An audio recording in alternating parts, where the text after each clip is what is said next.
La Direction générale des impôts a échangé avec la Fédération des entreprises du Congo sur les constats faits en rapport avec la première échéance des dépôts de déclaration de la TVA, le mardi 13 mars 2012 au CEPAS dans la commune de La Gombe. 6 points étaient inscrits à l'ordre du jour. Nous allons, dans un premier temps, rappeler les objectifs de la rencontre de ce matin. Par la suite, nous parlerons de l'évolution des concertations avec la FEC et les opérateurs économiques en général. Après la rencontre que nous avons eue dernièrement au Grand Hôtel avec son Excellence Monsieur le Premier ministre, il y a eu tout un cheminement qui a été effectué. Nous avons jugé utile de pouvoir vous rendre compte de l'évolution des échanges. Par la suite, nous allons faire un état général d'application de la réforme TVA, comment nous avons, quelles sont les données à notre possession. Et puis, en quatrième lieu, nous allons donner quelques chiffres sur la première échéance. Et puis, cinquièmement, nous allons reprendre les observations majeures que nous avons eu à relever.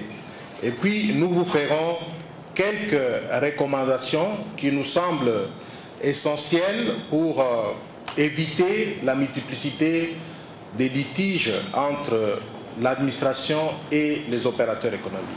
Le président du conseil juridique de la FEC, Marcel Malengo, a appelé les différents partenaires présents à ces assises à participer effectivement à cet échange et qu'ils n'hésitent pas de présenter leurs préoccupations. Il importe pour chacun des partenaires ici présents de pouvoir avoir le feedback de la DGI, d'enrichir le débat par rapport aux observations qui se rapportent au dépôt de première déclaration, pour pouvoir avancer dans la maîtrise des différents instruments ainsi que dans la conformité des déclarations et permettre à ce que la réforme atteigne vraiment sa vitesse de croisière. Les deux directeurs généraux de la DGI ont eu à répondre aux différentes préoccupations de leurs invités du jour. À la fin, Dieudonné Lokadi a rappelé la grande échéance qui les attend et a lancé un ultimatum à tous les assujettis de la TVA en rapport avec les paiements de leurs obligations pour ces. Il s'agit de l'échéance de souscription de l'impôt sur le bénéfice et profit de l'exercice comptable 2011 et qui est accompagné en fait du paiement du solde de l'impôt sur du solde de l'impôt sur le bénéfice, c'est-à-dire qu'on va prendre le montant de l'impôt qui se dégage de la déclaration des revenus 2011 et on va soustraire en fait les acomptes, le premier et le deuxième acompte qui avaient été versés au courant de l'exercice 2011. Et les soldes, c'est ça qui devrait être versé.